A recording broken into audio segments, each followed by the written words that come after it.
taon ng aumento sa pensyonado ng SSS. Sa kabuuan, 33% ng inyong pensyon ngayon ang madaragdag, partikular sa mga retired. Bago tayo magpatuloy, huwag kalimutang mag-subscribe sa aking channel.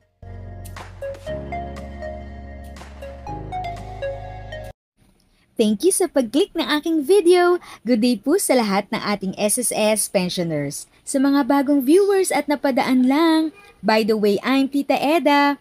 Welcome to my channel. Ang channel na maghatid sa iyo ng dagdag kaalaman tungkol sa government services, bagong mga balita at informative videos na galing sa legit na resources. Mag-subscribe na para updated ka. Sa taon ng aumento sa pensyonado ng SSS. Sa kabuuan, 33% ng inyong pensyon ngayon ang madaragdag, partikular sa mga retired. Nasa frontline na balita yan, Faith Del Mundo.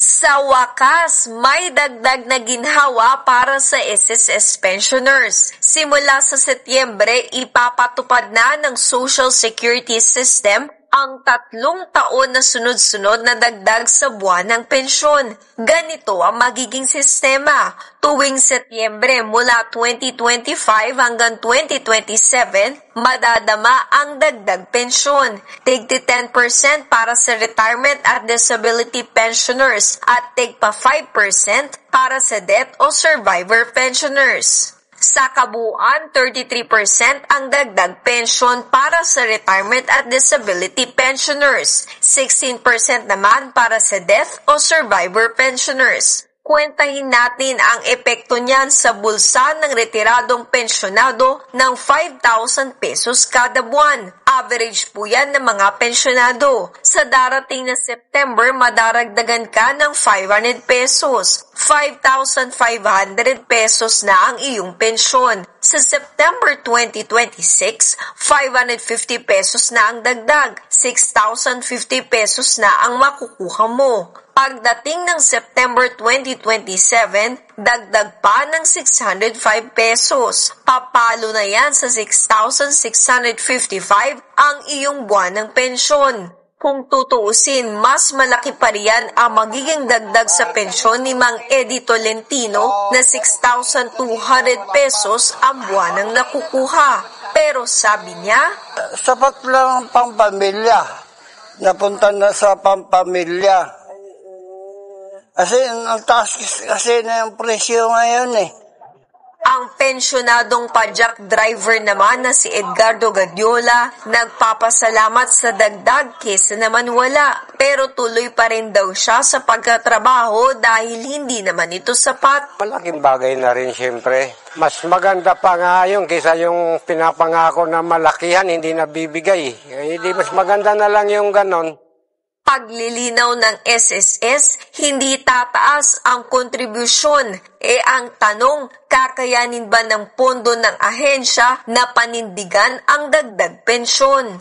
Yes na yes daw. Ang pondo ay mananatiling matatag hanggang 2049. Sa Setyembre, halos 4 na milyong pensioner ang makakatanggap ng aumento. If sa tingin mo, natulungan ka ng video ko na ito, nakasave ka sa oras mo, you can click yung thanks button at any amount ay malaking help sa pag-grow ng channel ko. Yun lang po muna ang aking update. Sana ay nakatulong na dagdag kaalaman ang aking shinare today. Ang goal ng aking channel ay mag-create ng awareness. Kung ganitong mga topic ang gusto mo, panoorin mo ang mga videos ko na ito.